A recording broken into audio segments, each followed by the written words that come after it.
Hello friends, welcome back to Rocks for Brains.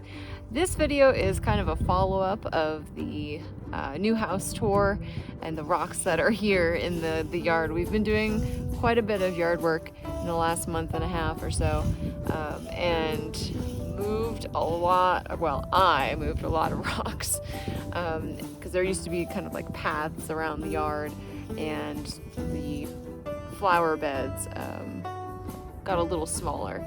But I did find a lot of really, really cool rocks. So I want to show you guys what I've done and what I found. So this flower bed, you can see the round grassless patch around it. That's how big that used to be.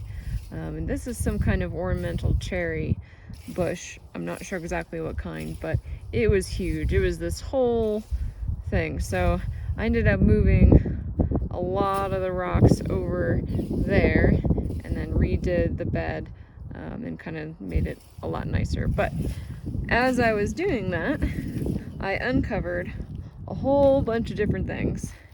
Lots of basalt rock, of course, and then I'm not quite sure what this is.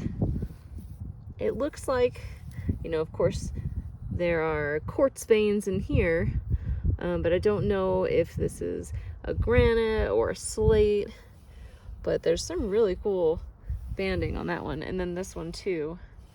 I kind of left the bigger rocks in here, and then the smaller rocks that are more decorative I put over here in the tiered flower bed, which I actually planted some peach colored daffodils in there.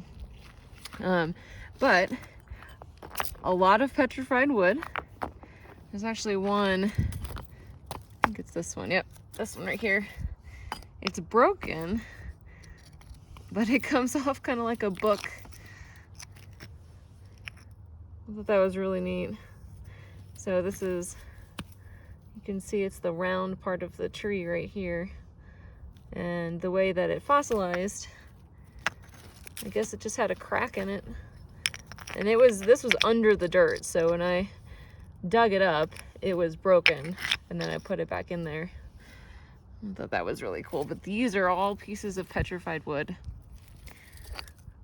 and they're not like the super colorful kind, but they're still pretty cool.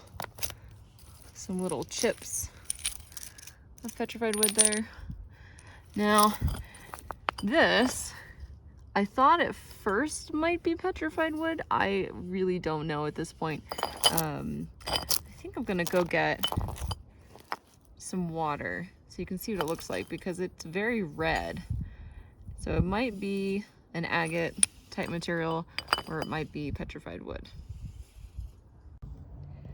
So you can see it's kind of like a reddish orange, almost like a mossy agate. So I'm not really sure what this is, but it is pretty cool.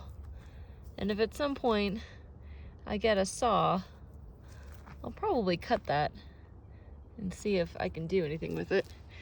But for now, it's gonna stay in the garden. This is a big piece of petrified wood, I'm pretty sure. And it has some really interesting colors. And the reason I think it's petrified wood, well, it looks like it on the outside for sure. But also it radiates out from the center. A little spider on there.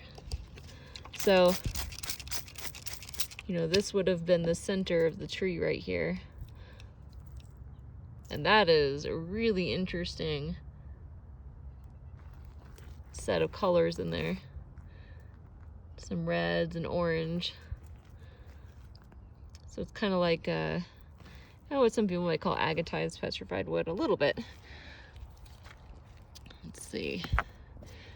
And I think that's petrified wood. This is really weird. I don't know what this is. It looks like a concretion of something. But if it's volcanic or sedimentary, I am not sure. Almost looks like an egg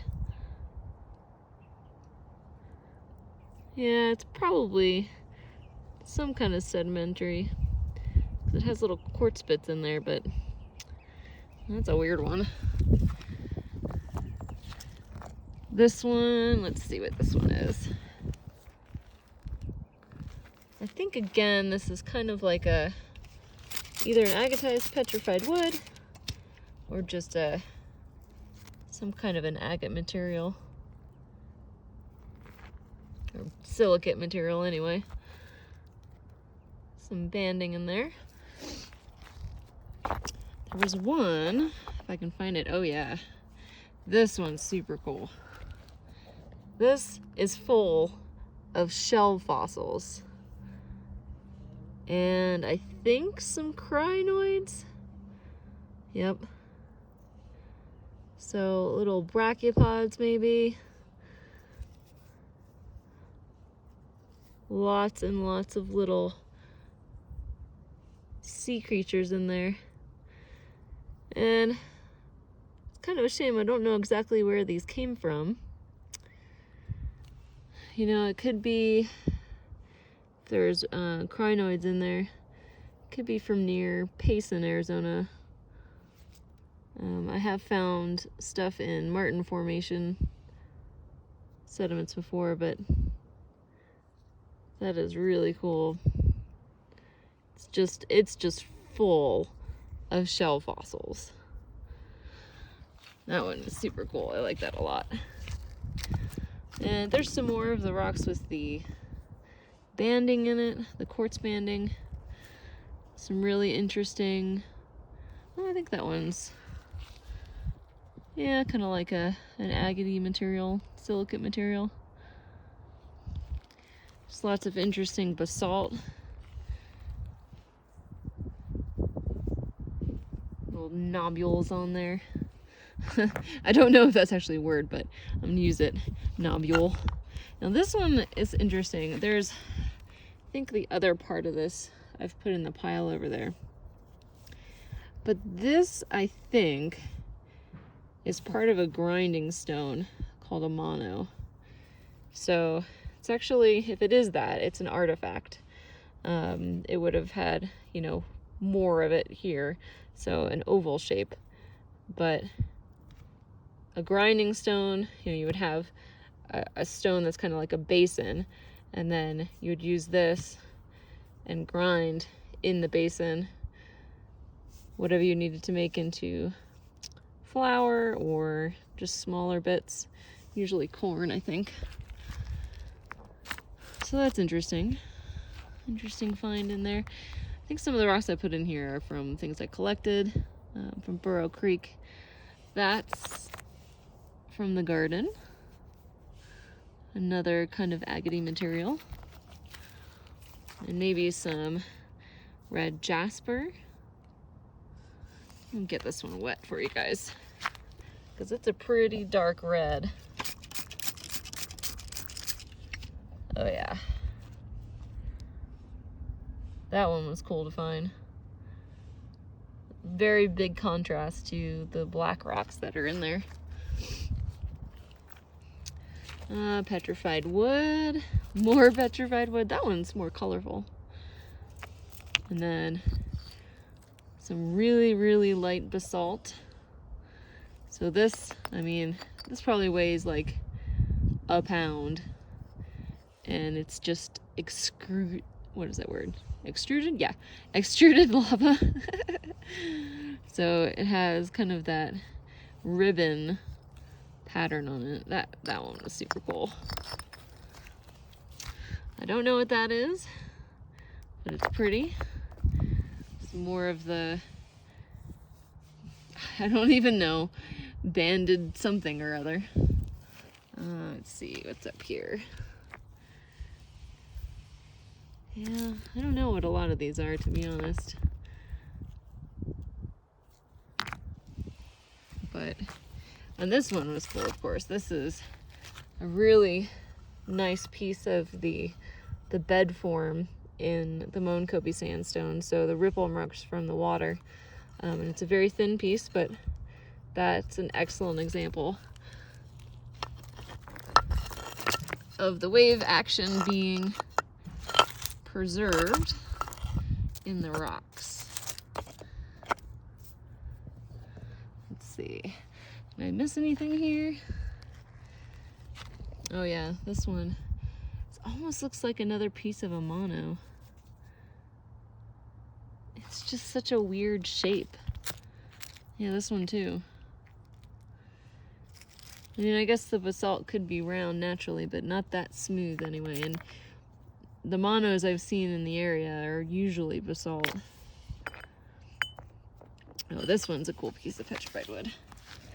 So it's kind of like a slab.